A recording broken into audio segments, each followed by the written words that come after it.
was driving back home from a long vacation, a grueling 16-hour journey ahead. Determined to make it in one stretch without a hotel stop, I pushed through. But as the sun dipped, fatigue hit hard, stinging my eyes with a watery haze. I tried to fight it with snacks from my stash, but it was a fleeting defense, and I knew I needed a break. A nap for an hour or two, or maybe calling it a night and resting till morning, seemed like a sensible choice. Yet, the road ahead remained desolate, devoid of any sign of civilization for miles.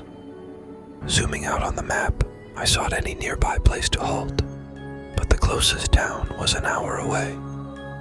Uncertain of making it safely, I continued, hoping for a better option. After a while, I chanced upon a sign for a gas station and veered off the highway. The station stood as the lone structure at the exit, nestled at the intersection of two deserted roads. As I pulled into the parking lot, an eerie sight greeted me. Darkness enveloped the main building. Though the gas pumps were operational, the absence of any visible staff for the night made me uneasy. Parking by the curb, I spent the next 5 minutes scrutinizing the surroundings, trying to gauge the safety of the place from its appearance. No soul wandered through, no cars halted for gas, and the road remained eerily empty. The desolation of the place was undeniable, and while it added to the creepy ambience, the absence of any presence made it feel unsafe. I reclined my seat, switched off the engine, and drifted into slumber. I didn't recall checking the time, but upon awakening the clock read 2 in the morning. In that dazed state of waking up, I couldn't fathom why my eyes had opened until I heard an abrupt clatter outside. Turning toward the gas station, I noticed a figure standing behind one of the pumps.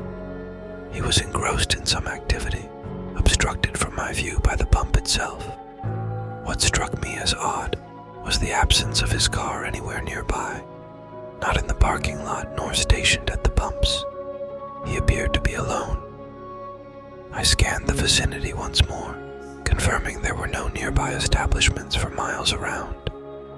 The man continued his actions, and after a while he turned and headed away, presumably toward the road. As minutes passed, I assumed he had left, yet his purpose remained a mystery. Unease settled in, but exhaustion dulled my thoughts, eventually lulling me back into wearied slumber. I drifted into a drowsy state, only to be jolted awake by a thud against my car. Swiveling my head, I caught sight of a man peering through the window beside me. Panic surged as he attempted to force the doors open.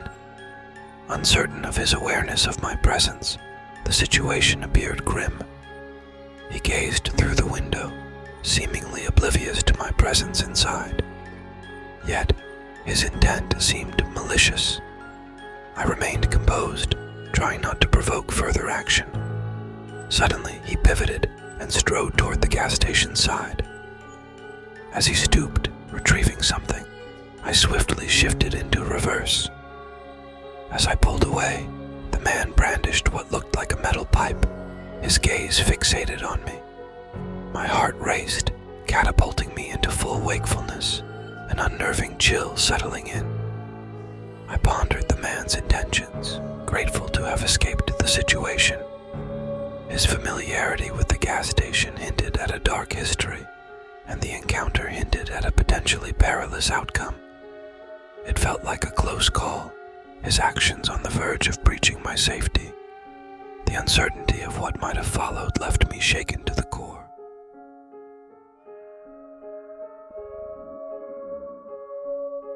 It transpired on an uneventful weekday evening.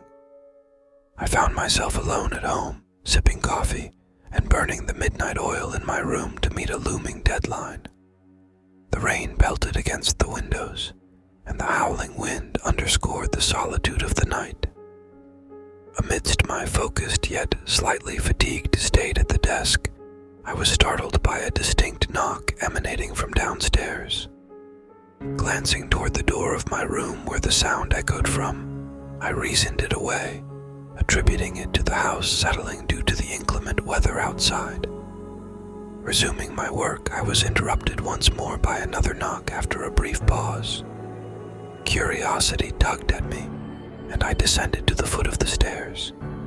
The darkness enveloped the lower level, and I stood there, straining my ears for a repeat of the sound, hoping to discern its source.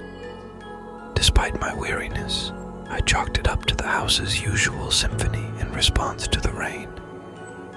Convinced it was nothing dire, I ascended back upstairs, dismissing the peculiar interruptions.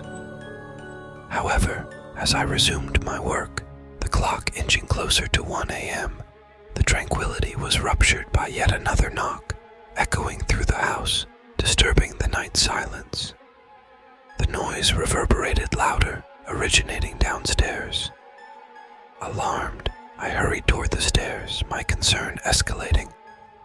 As I descended a few steps, I leaned over the railing, surveying the silent abyss below. Despite the incessant rain, the noise seemed too distinct, too intense to merely be the house settling. Anxious and impatient, I retreated to my room, baffled by the inexplicable disruptions. Seated at my desk, I barely had time to process before another knocking sound pierced the air, this time closer, resonating down the hallway adjacent to my room. Startled, I glanced toward the doorway, catching a fleeting figure darting past it. Panic surged as they ventured into one of the spare bedrooms. Convinced they were aware of my presence, I swiftly bolted my door, my heart pounding against my chest. A momentary pause followed, but soon hurried footsteps echoed, closing in on my door. Desperate, I scanned for any makeshift weapon, preparing for the impending confrontation. In that moment, the option to dial 911 crossed my mind, but apprehension swirled within me, fearing the potential repercussions before help could arrive. I seized a pair of scissors from the table as the man persistently pounded on the opposite side of the door. His forceful attempts made it seem like the door might give way at any second, but then abruptly, the pounding ceased. Heavy breaths echoed outside, followed by the ominous echo of footsteps descending the stairs. Dialing 911, I clutched my phone tightly, feeling an unsettling calm settle in as the footsteps receded, as if the intruder had made a retreat through the back door. A deafening silence descended upon the house, the eerie calm intensifying my anxiety.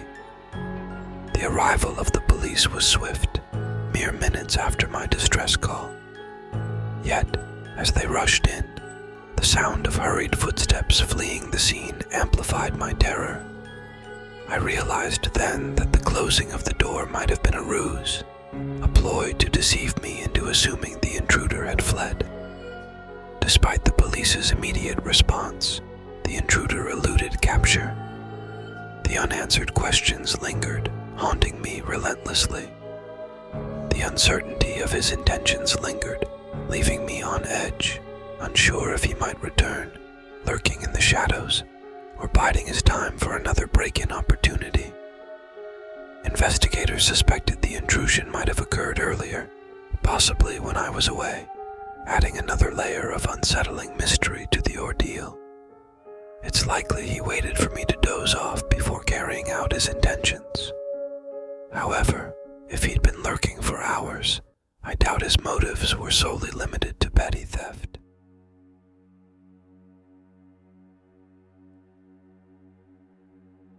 I work night shifts spanning 10, 12 hours, 4 days a week, which means my sleep cycle flips to daytime hours. Adapting to a consistent schedule became crucial for me, as altering it over weekends led to poorer sleep and persistent fatigue.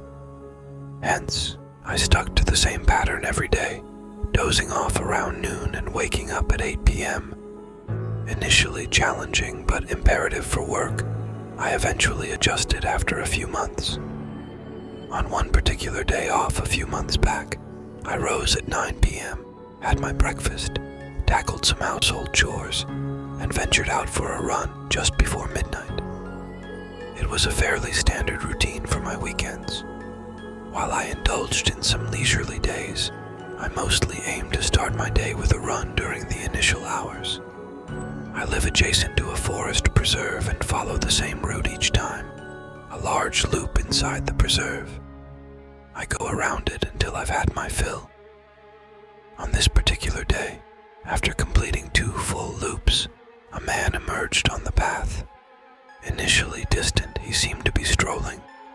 However, as I drew nearer, it became apparent he wasn't in motion. Dressed in a dark sweatshirt and baggy pants, he stood facing my direction. As I passed, his head turned slowly, tracking my movements. Glancing back, he remained motionless.